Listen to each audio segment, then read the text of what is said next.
As World War II continued, the Japanese Air Force became less and less effective. Pilots and planes lost in the great air battles of the Pacific Campaign could not be replaced. Unlike the United States, Japan had few men who could replace the experienced pilots killed in battle. With victory in Europe approaching, Roosevelt knew that the industrial might of America would eventually overcome the Japanese.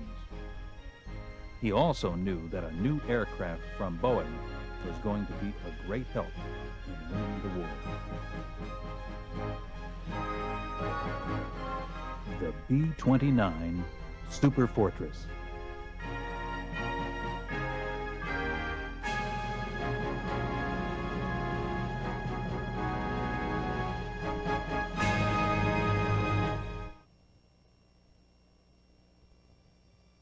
In August of 1943, the Allied leaders met in Quebec, Canada, to plan the defeat of Japan. Roosevelt knew that the distances between islands in the Pacific meant that they had to have a bomber that could project long-range air power. He also knew that he had just the weapon. Rushed out of development, the B-29 could carry a huge payload farther than anything else ever built. He promised the Allies 200 of these superfortresses within 7 months.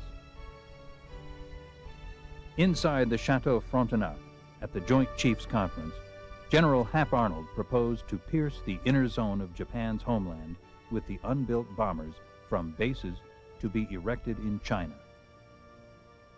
It was a bold plan. At the time of the Quebec Conference, there were only 11 superforts in existence. It was a race with time. Putting these planes together was no small task. In each plane, there were 55,000 numbered parts, thousands of miles of wiring, 1 million rivets. From its transparent nose to its tail, this was a complicated machine. Nevertheless, the Air Force ordered the assemblies like pieces for a giant jigsaw puzzle.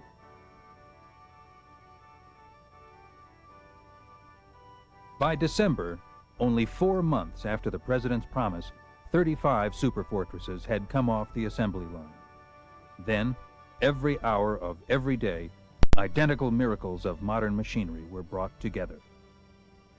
Workers witnessed an inspiring sight, a welding of vision and reality. Building the superfortress was the climax of one of the great industrial feats in the history of modern warfare. Thus, the 99-foot-long aerial giant, spreading 141-foot wings, was born. By the end of January, 142 superforts were accepted. 3/4 of America's promise, and our pipelines were full. Here were 65 tons of fighting fury, the biggest, fastest, and most powerful bomber in the world.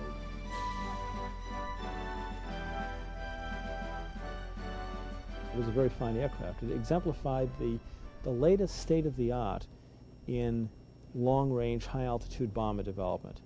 It had a pressurized cabin, which was a first. It had very refined aerodynamic design. To give you an example of this, the drag of the B-29 was cut in half when you raised the landing gear. Just the fact of raising the landing gear cut the aircraft's drag in half, which I think is a tribute to how smoothly and how well refined that aircraft was. It had exceptional range characteristics, in part because of this very fine, refined design that it had.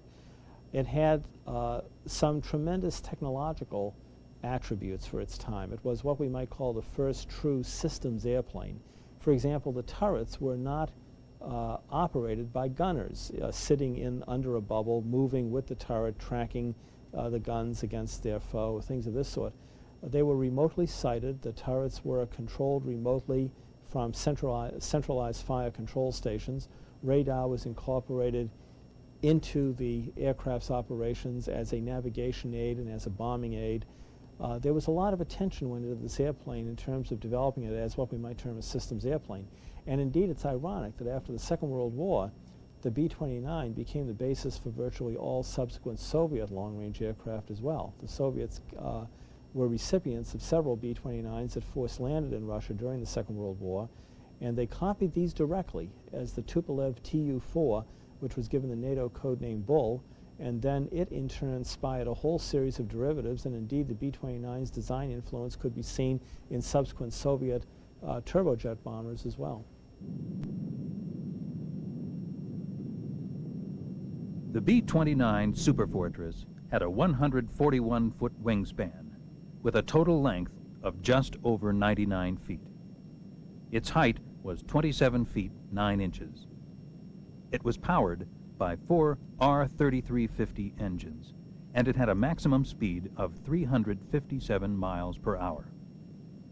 It weighed 74,500 pounds empty and 135,000 pounds loaded for battle. With a ceiling of 23,900 feet and a range of 5,400 miles, it put the final nails in Japan's coffin.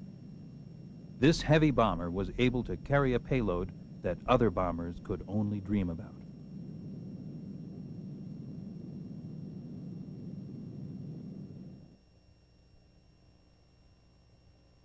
Getting the B-29s built was only half of the battle. There had to be places in the Orient where they could land and take off. Air bases in China were the only solution. Armies of laborers were put to work building a network of air bases across China. Under the direction of 26 American officers and enlisted men, and at a cost of $150 million, 1,000-man gangs, following their own flagmen, rolled out 4 great air bases.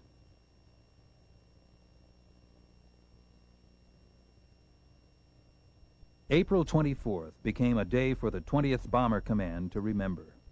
General Saunders and Colonel Jake Harmon led the B-29 parade into Chongqing.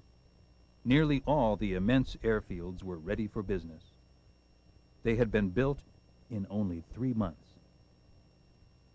Here was the Superfortress. It had hopped the Atlantic, Africa, and India. It flew from Kansas to China in a week. It didn't seem possible, but only a year and a half after the first experimental B-29 was flown, a fleet of American aerial dreadnoughts was arriving in China. Next stop, Japan.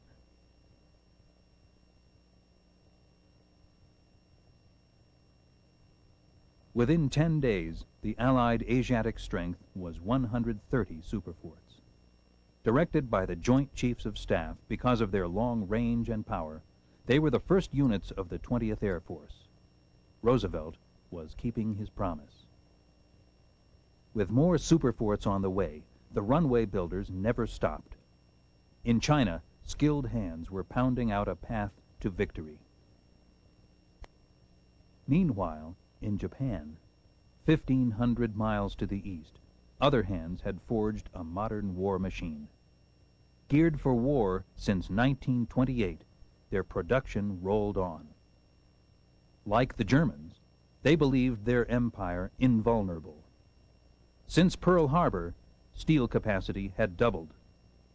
1/3 was hammered into ships, ships to exploit conquered lands, ships to support far-flung military forces.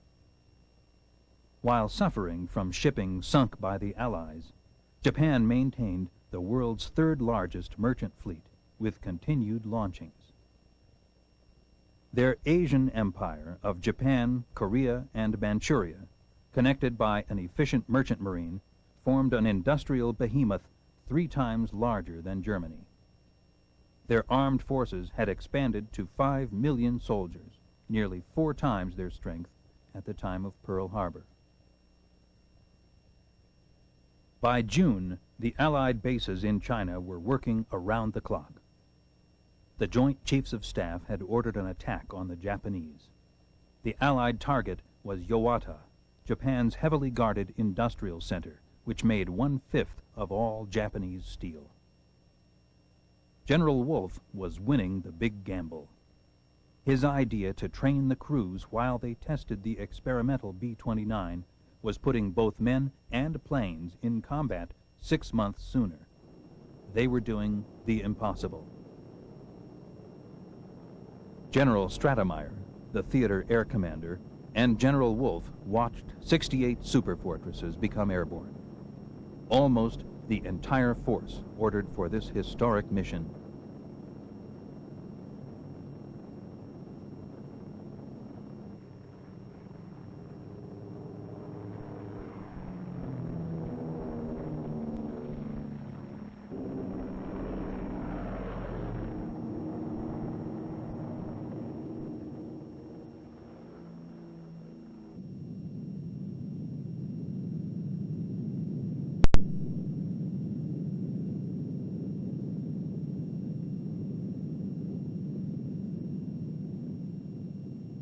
Landfall. Japan. The enemy was waiting. Up came heavy, bursting flak. Nearly 5 miles below lay the sprawling mills that armed the Japanese. Jimmy Doolittle had said that the Allies would be back, and the Allies were. 2.5 years after Pearl Harbor, Allied superfortresses struck Japan. Land-based planes dropped bombs through clouds on Yawata. Damage was done to the Kokurta arsenal. Punishment to the steel industry was not extensive, but the B-29 blitz was underway.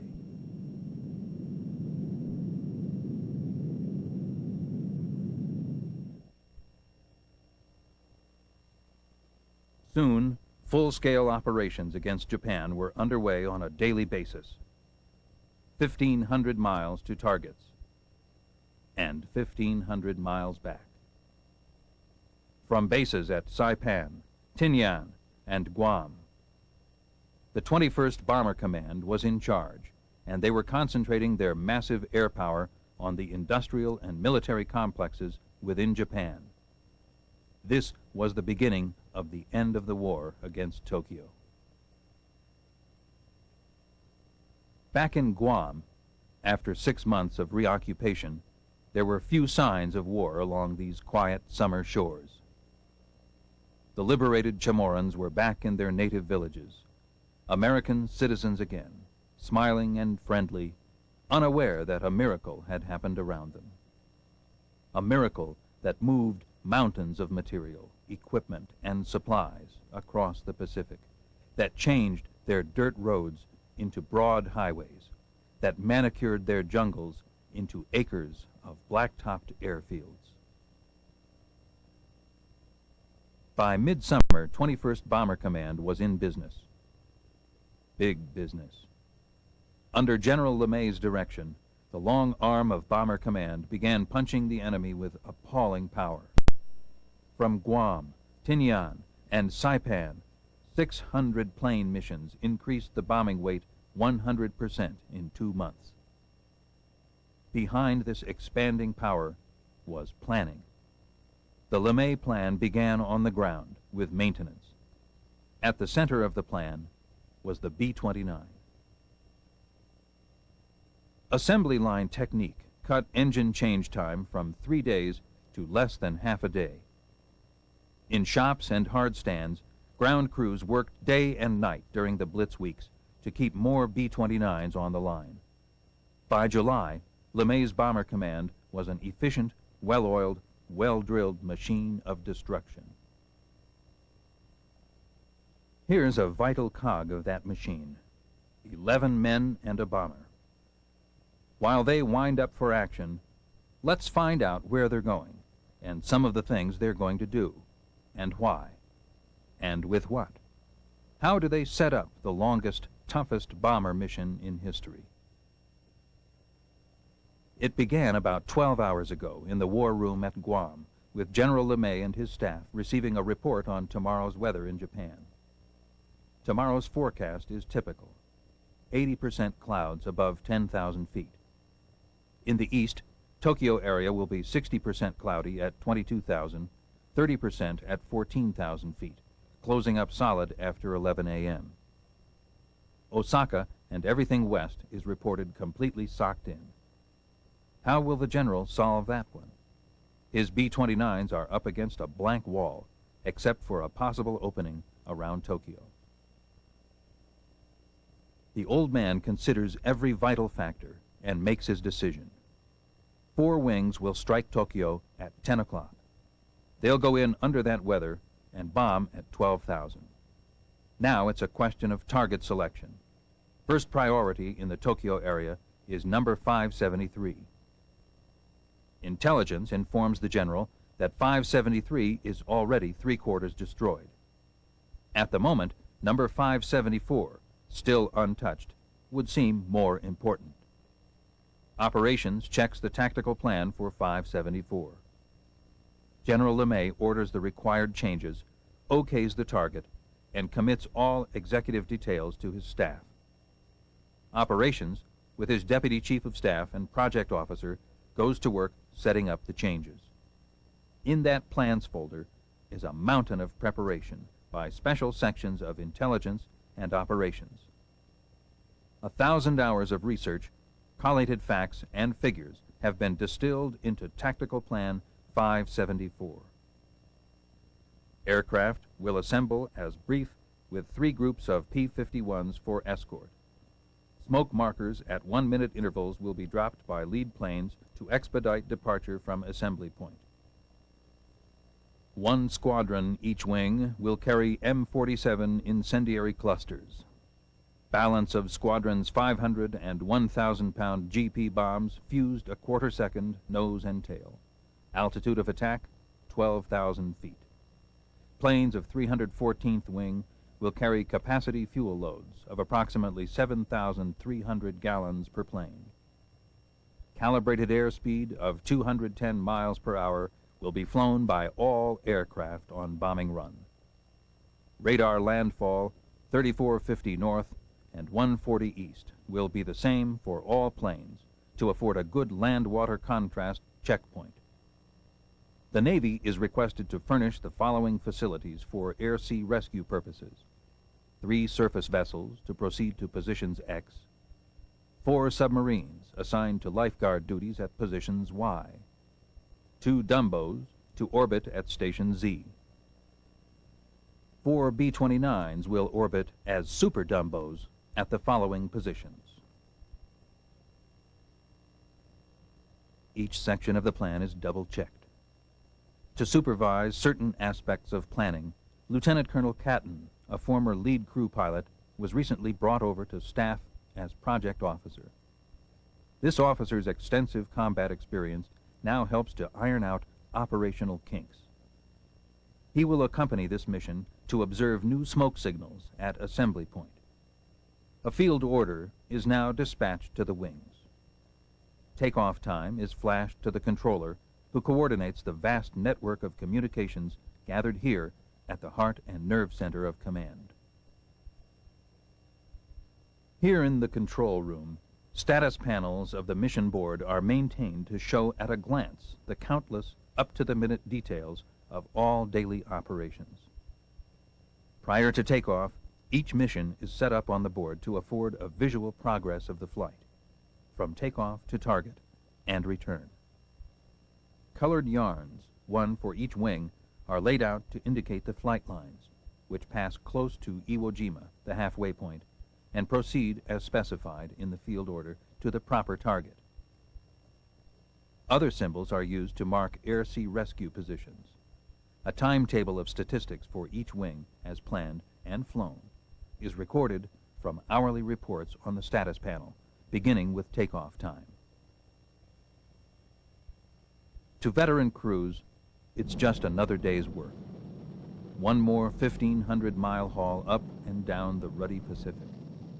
15 hours, 7,000 gallons, 4 engines, 11 guys. A water jump across 20 degrees of the globe, a continent of ocean. Destination, Tokyo. It's like taking off in Mexico for targets in Canada. The 314th is airborne. 145 planes, 1 minute apart, 67 tons each. Those B-29 takeoffs are a tough sweat. That first long moment is the worst. Some swear it takes not just skill, but luck to reach the sky. 100 miles north, 2 more B-29 wings prepare for takeoff. 134 aircraft from the 58th Wing, 100 more from the 313th Wing.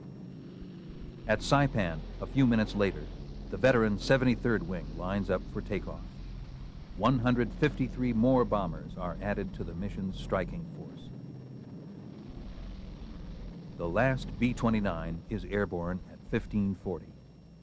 The tower at Saipan relays this information to the controller back at Guam. First and last takeoff times of each wing are recorded here and go to make up the first of a series of tabulated mission reports. Copies of these reports are dispatched to headquarters, Washington, and posted on the control room report board. During that first hour, the B-29s have settled down for the big ride, saving precious gas, cruising 1,000 feet off the water. Ability, experience, confidence ride in each plane. A plan of action for 11 men, trained and tested to function as one. The navigator sets the course, logging island checkpoints as they climb past the northern Marianas, Vega, Asuncions, Mor, the Pajoys. After about 4 hours of flight, the bombers pass close to Iwo Jima, the hot rock, a black, gritty pork chop halfway to Hangzhou, 8 square miles, bought and paid for by the Marines. The Allies made some quick changes, cutting away that sulfurous volcanic crust and rolling Iwo's surface into one enormous flat top. 3 big airstrips now launch the P-51s for bomber escort over Japan. General Moore and his staff of the 7th Fighter Command run the show and direct all air-sea rescue operations in close collaboration with Bomber Command. A last-minute briefing check just to make sure today's fighter escort knows all air-sea rescue positions. Out on the line, General Moore's P-51s are warming up for the longest fighter flight on record. 7 hours on one engine, extra belly tanks, extra nerve and stamina in the cockpit. About the time the bomber wings are passing Iwo Jima, the Mustangs are taking off, scheduled to join them 3.5 hours later off the shores of Japan. After a rendezvous at Kita, the P-51s head for assembly point, led by B-29s designated as navigator ships. Farther west, the bomber wings grind ahead on the last lap to the Empire. Reports to the controller back at Guam give their flight position, which is kept up to the hour on the mission board. Still at low altitude, the B-29s are approaching the bad weather belt, where unreported storms and cold fronts appear suddenly across the bomber course. To crew, we're going to start our climb. Check oxygen equipment. Tell Buck he'd better get out to his doghouse. As they begin their slow climb to altitude, the crews prepare for the vital business ahead. And from now on, until they come off target and head home, it's all business. The central fire system is warmed up. Superhuman brain power at the flick of a switch. Each gunner flexes his sights and tries the coordinated fire controls with a few short bursts to clear the guns.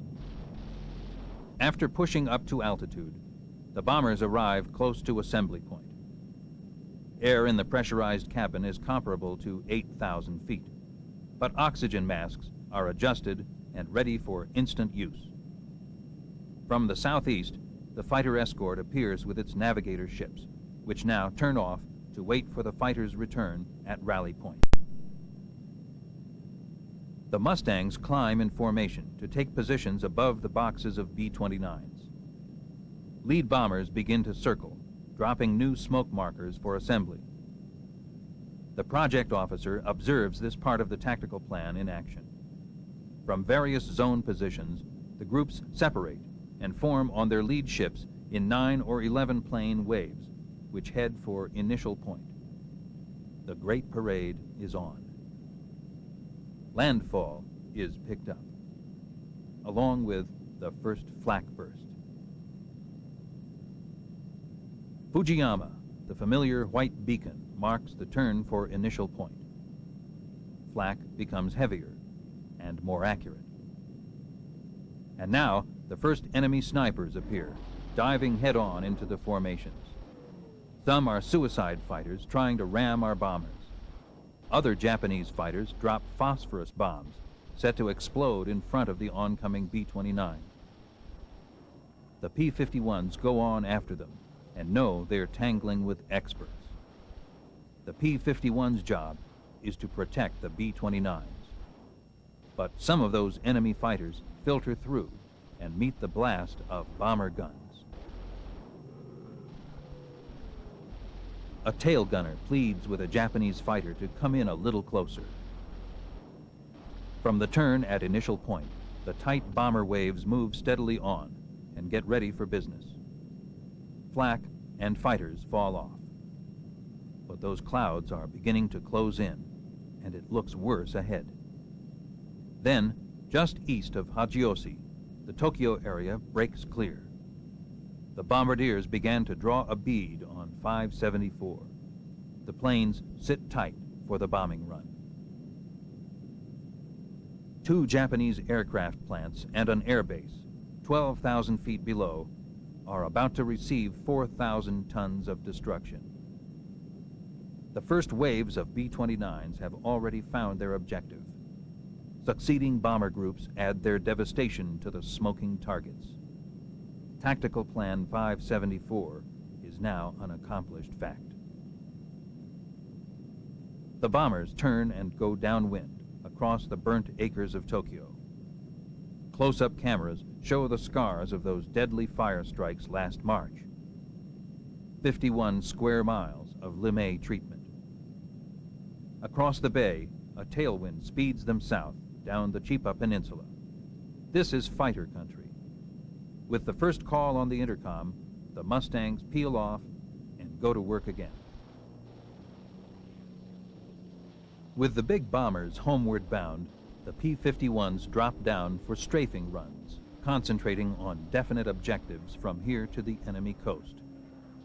Skimming along at maximum speed, the fighters pair off and go to work cutting vital Japanese lifelines, blasting away at communications, radio installations, power lines, swooping down on enemy transportation, railroads, marshalling yards, small suburban factories, and airfields. Then on to shipping targets. Freighters, trawlers, coastal craft or destroyer, it's the same enemy. After strafing, the fighters climb back to rally point and the waiting B-29 Navigator planes. With the first sight of Iwo, fuel gauges are down close to empty, but fighter spirits begin to rise.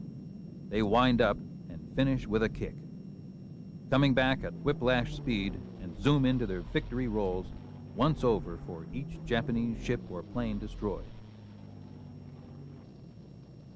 After the last fighter groups are in, all hands sweat in those first limping B-29s. That runway is a beautiful sight as they let down with engines out, low on gas, or beat up by flak and fighters. In 3 months, hundreds of crippled or gas-shy B-29s havened at Iwo. You can understand why the flyboys blessed those Marines and even named their planes after them. The lucky ones have fueled and depart for home bases in an hour, but Iwo still has its hazards.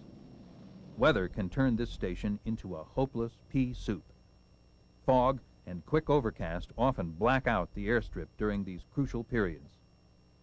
That means orders to bail out, or with luck, a B-29 might drop in for a copybook ditching.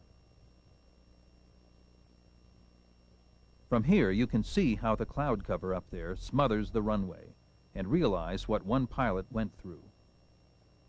Sometimes a battle-scarred bomber staggers back to Iwo, only to flatten out at the last heartbreaking second.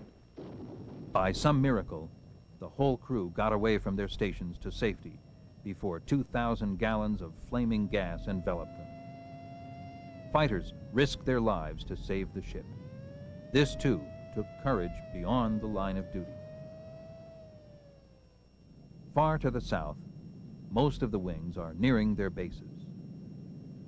Exhausted crews wait out the last endless hour when time seems to stop. Their position is radioed in, and the controller gets word of the approaching flight. At last, the familiar Marianas appear on the horizon.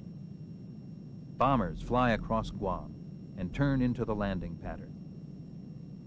15 hours ago, they left the other end of that runway. But some of those B-29 crews won't be able to talk it over today. 11 men and a bomber that didn't quite make it. The rescue squads tear away the hot metal. Somehow, in that burning wreckage, a man has lived to feel those eager, gallant hands. 1 life saved and 10 lost. That's part of today's toll. And there were many other days and nights that took their toll of young American lives in the service of relentless, expanding air power. By the end of July, the B-29s had all but obliterated the enemy's ability to make war. 1,000-plane missions were going to hit Japan with twice the monthly tonnage that ever fell on Germany. The question was, how much longer would a beaten Japan hold out? A global bomber and a global air force were in operation. The beginning of the end of the Japanese Empire was underscored in exploding bombs that reminded the Japanese of Pearl Harbor. The growing, systematic wave of destruction had started. From China, and later from Saipan, the Allies were forging a huge nutcracker to crush the enemy. General Arnold's determined order, make them the biggest, make them the heaviest, and fly them the farthest, was carried out. He warned the enemy, no part of the Japanese Empire is out of our range. No war factory too remote to feel our bombs. The battle for Japan is now underway with full speed ahead. In August, the Allies made a test that never was applied to Germany. While great land, sea, and air forces gathered for their last invasion, our B-29s dropped 2 atomic bombs, which hastened the surrender of Japan and saved untold thousands of American lives. So the mission of the Allied air forces, which began nearly 4 years before, was accomplished. And it was the B-29 that made it all possible. After the war, the Japanese military acknowledged that the Superfortress was the single most important weapon that defeated them. While it is true that war is hell, it is also true that brave men must fight against tyranny. And in that fight, as these magnificent warbirds have shown, he who controls the air wins the battle.